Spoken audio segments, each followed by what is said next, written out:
Hello, YouTubers and Valians alike.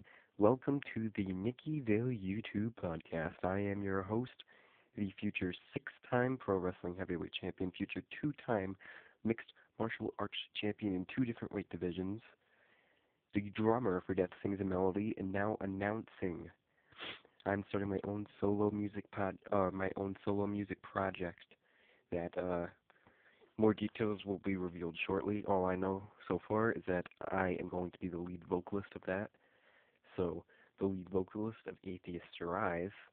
I am also an author, an actor, and the overall most entertaining man on planet Earth. I am Nicky Vale, and I apologize in advance. I am sick, so that's probably why I sound quiet and stuffy. Excuse me. But today, we're going to talk about WWE SummerSlam and its results and the direction that WWE is going in. We're going to talk about Bully Ray and TNA. We're going to talk about one of my new favorite wrestlers, Mike the Miz Mizanin.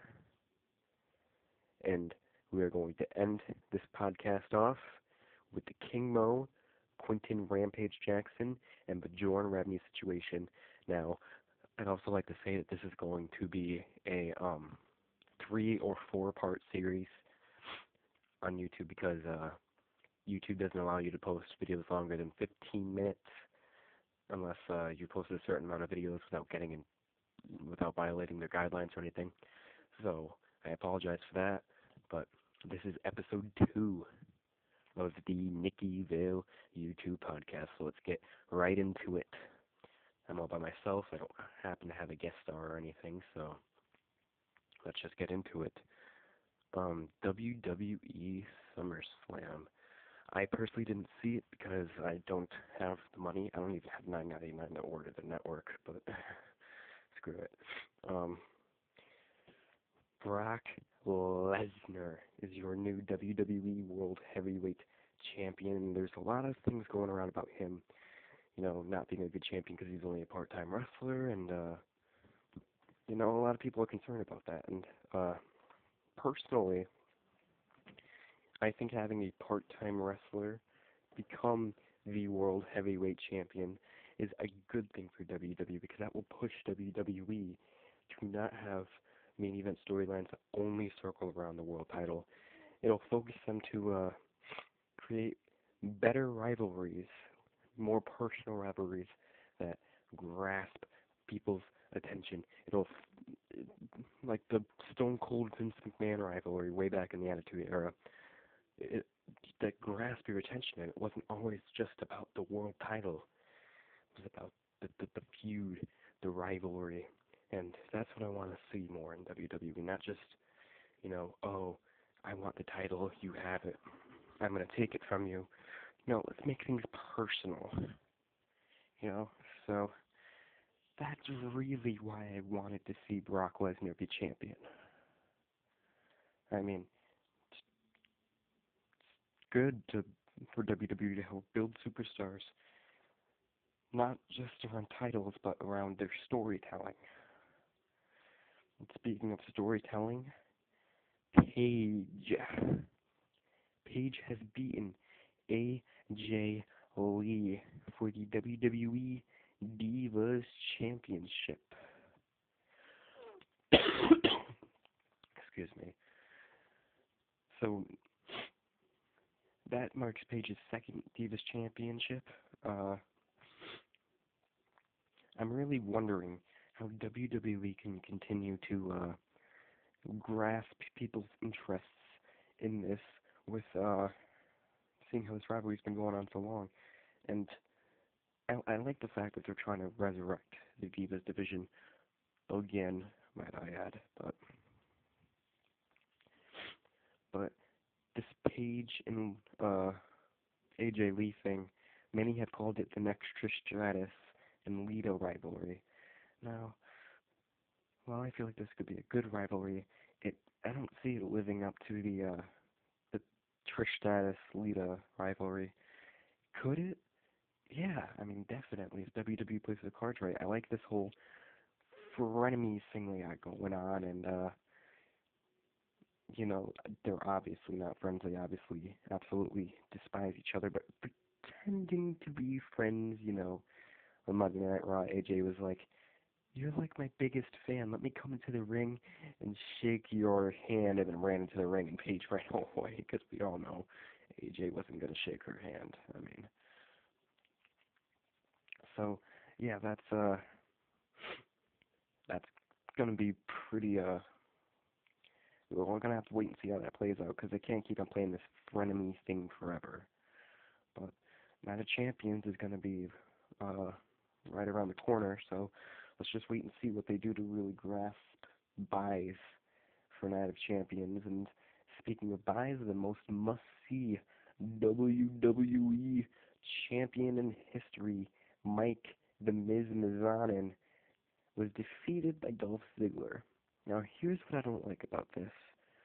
I love this whole idea of Hollywood Miz. I mean, we had Hollywood Hulk Hogan, Hollywood Heel Rock. I mean, Hollywood Miz. I mean, that's. I really like it. I used to love the Miz back in 2010 when he was the WWE champion and he was playing that annoying little, you know, nerd that finally got what he wanted to, and he was just annoying the crap. I loved it. It was such a unique. It was such a unique spin on things. Nobody expected Miz to be champion. The thing I don't like is that he hasn't been near the title since, so he kind of makes his reign look like a fluke. That's why I personally don't want to win just one world title or two world titles, because those can be passed off as fluke reigns. And I think that's what The Miz is kind of struggling with. But he lost his title to Dolph Ziggler, who is a former two-time world champion, stuck in this mid-card scene. But I don't like, though, how they immediately had a rematch from Monday Night Raw. Like, why would I want to buy the pay-per-view only to have an immediate rematch on Raw? I mean, wouldn't I want to wait? Like, why would you want to do that? I could just as easily tune into Monday Night Raw and see that match. I mean, why would I buy the pay-per-view if I'm just going to get it for free the next night? So, that's what I don't like. But they also did that with the Dean Ambrose Seth Rollins situation. It was a great match on Monday Night Raw. Loved it. And Dean Ambrose's head got put through, I think it was concrete. And it was an amazing match.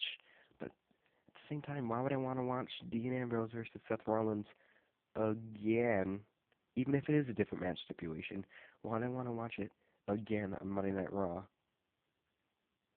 If I saw it on pay-per-view, and why would I want to order the pay-per-view just to see it on Raw? I mean, I don't get that by WWE, but it was a great match nonetheless between Miz and Ziggler, and especially Ambrose and Rollins. I mean, I thought that was an amazing match, and Raw needs more main event matches like that. All their matches need to be better like that to really continue to grasp my attention. And speaking of grasping attention, let's talk about the Brie Bella, Nikki Bella, Stephanie McMahon situation. Oh God. So Stephanie McMahon won the match because Nikki Bella turned on Brie Bella. My question is why? Stephanie McMahon has been torturing you in the ring. Why would you side with Stephanie McMahon, even if your sister Nikki, or your sister Brie, I should say, is constantly putting herself over you? It doesn't make sense. I mean, Nikki Bella's explanation on Monday Night Raw was, Nikki has always been a terrible sister. She always used to blame stuff on me when we were kids. I mean, it's always been about her since they came to WWE. I didn't really feel it was genuine when Nikki was explaining it, though. That slap, when she slapped Brie Bella, that seemed genuine. That seemed angry. But the whole, Nikki is, in Brie Bella's shadow, I mean, I didn't really feel that. But maybe we'll have to just wait and see this develop a little bit more before we can really see what's going on here. And that's it for part one. I will see you for part two in a little bit.